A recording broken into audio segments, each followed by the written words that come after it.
guys, welcome back to We Watch the Movie. I'm Mike. I'm Jay. And this is Jennifer's body. It's hot, hot, hot. Oh my god, yes.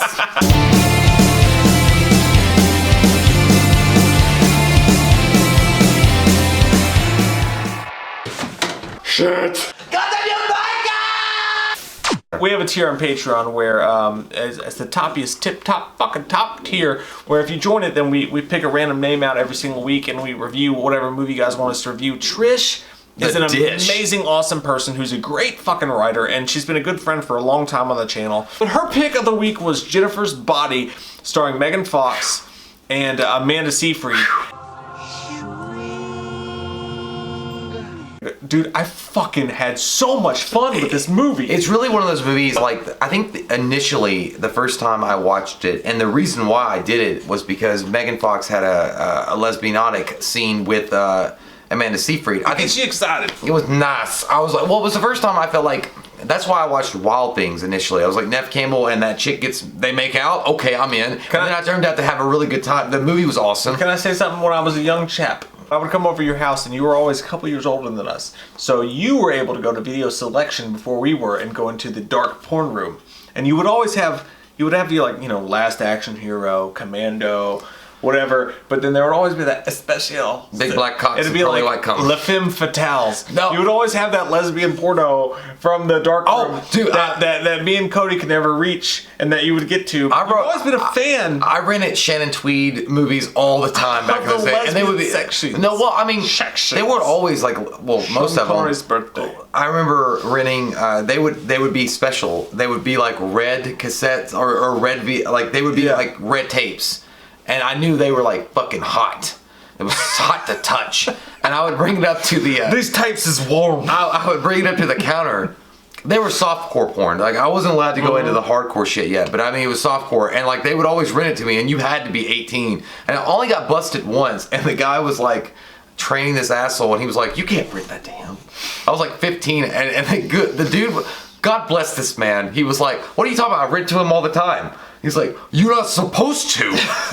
He was like, sorry, man. I got this guy. I can't rent to you. We always looked up to you for your propensity to be able to. I know. I was always getting that because anyway, lesbian porn. It's good time. That's a side effect. Sure. Of the movie itself, though, it's really well done. It's actually a really fun, dark comedy kind of parody of the way that teens are, or at least back in that day. And even in this day, I think, especially that she's all concerned about being popular and being socially adequate and being socially acceptable. It's all like a part of that. That's all the parcel part of this package. I love the fuck out of this. And also, I love the fact that they knowingly poked fun and tipped their hat at the bullshit band that, like, do you know how hard it is that indie bands can't make it in today's world?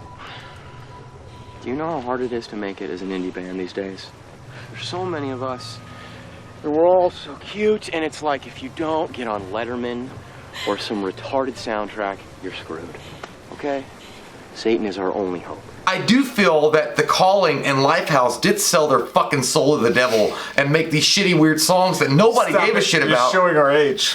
What? Lifehouse. Quick plot line real quick. So what? These kids are in high school, and Megan Fox is the hot, sexy, awesome, sexy person, and Amanda Seyfried is her friend, the popular girl. They've been best friends since they were kids in the sandbox. Megan Fox's character lures her to a local show where this band's going to be playing. Low Shoulder is going to be playing, starring Adam Brody, who is an underrated actor. I think he's great. Hilarious. I love that guy. I like him a lot. He reminds me of a young Tom Hanks. Yeah, I totally get that. Yeah. Man. I always think of Tom Hanks' son when I see him. It's weird, but he's a funny ass dude. I look forward to seeing him in Ready or Not. He's going to be in that movie coming out soon. But she lures her. She's like, no, you need to be this and that and whatever. They go to this show at this cop bar. She's also a really bitch to her fucking best friend, by the way. Yeah, it's a weird relationship. There was that one scene, like at the very beginning of the movie, she's like, you look like a slut. No, you look like a slut. No, fuck you, ha. Fuck you, bitch. Let's go. You're killing people. No, I'm killing boys. Are you scared? Thought you only murdered boys. I go both ways. The whole place catches on fire, and the band takes Megan Fox with them, leaves her behind, and then they perform some crazy ritual fucking cult sacrifice. Crazy evil. Evil. You're in my shot. And then they kill her, but she comes back. They're supposed to sacrifice a virgin, and she lies about being a virgin because Chris Pratt, who's in this fucking movie, it's weird. That. He apparently backdoored her and everything else to her, so she's not a virgin anymore at all. What happens is this amalgamation of the sacrifice where she wasn't pure. She comes back as this evil zombie fucking devil being, and she starts to fuck up her friends. It's like an unheralded version of Scream. Like it feels like Scream. It's got the pop culture references, it's got the fun, it's got the gore, it's got the crazy shit, but everybody kind of looks at it as a piece of shit, and I enjoyed the fuck out of this movie. Yeah, I feel like it was a perfect Snapchat or snapshot, or it could be a Snapchat of that time. But even of that time when it came out, it was a perfect portrayal of how a lot of people see themselves in high school. They want to be socially relevant. They want to make sure that people understand it and relate to them, and they're always doing the next trendy thing.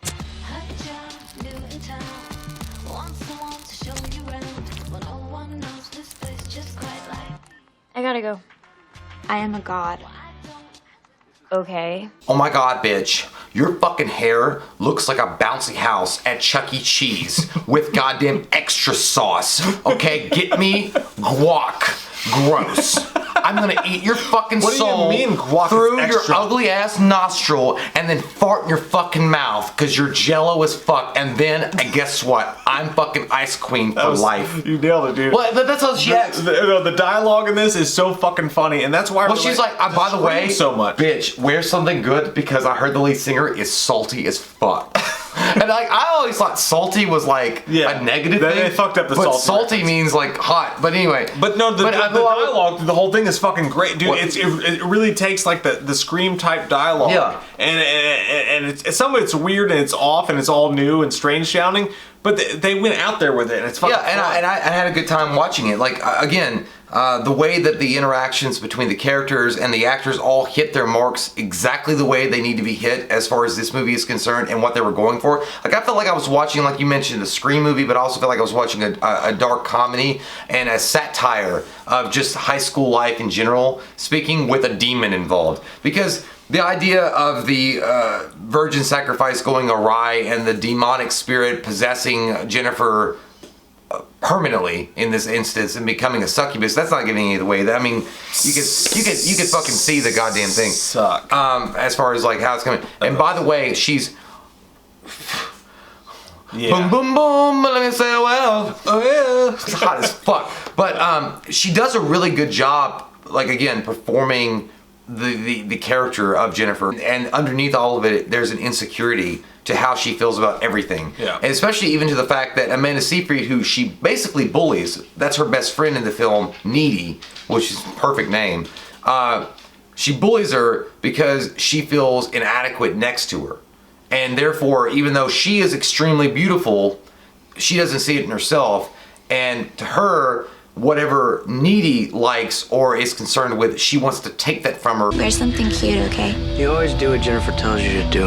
It's just that I like the same things that she likes. Dude, that was in the fucking Nightmare on Elm Street remake. Oh, I love that guy. He was great in this too, and he's an underrated actor, actually. Not only was he in the Nightmare on Elm Street remake, that dude is the employee of the month of PacSun in this film. And also, I remember him from Kyle Gallner is the guy's name. I love that guy. I remember him not only from the Nightmare on Elm Street remake, but he was also in Smallville as the original Flash. Yeah. One of the best things about Scream was when the murder started happening. Like, you had the campus, and then like Courtney Cox was on scene, and the media was on scene, and it was a whole aura and an atmosphere of like this murder thing that happened, right? And they did that really well in this movie too. Like these kids started to show up missing, and shit started to get fucked up.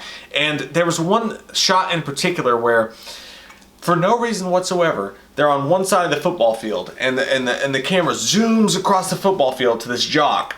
And Megan Fox ended up, she's like, disemboweling him. Craig always wanted us to fuck. There was a Brian De Palma shot in this where you see Amanda Seyfried's face, and she's hearing the band talk behind her about Megan Fox.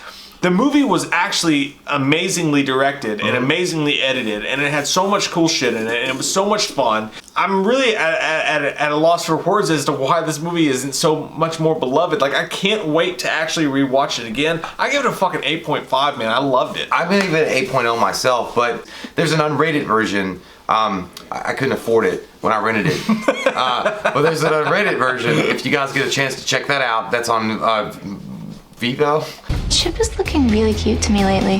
How is he tasting these days? You are never a good friend. You could have anybody that you want. Why Chip? And the soundtrack is awesome.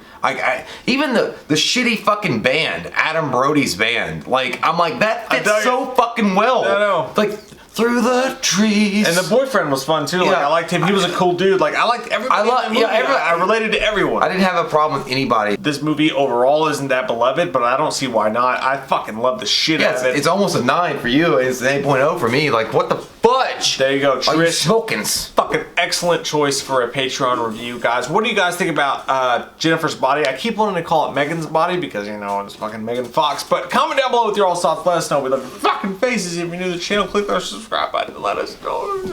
Ooh. Fuck. If you don't... Bitch. They're like us with better If you don't haircuts. subscribe... As Bitch. if, you fucking hoe. Yeah, bitch. Subscribe. We watched a movie.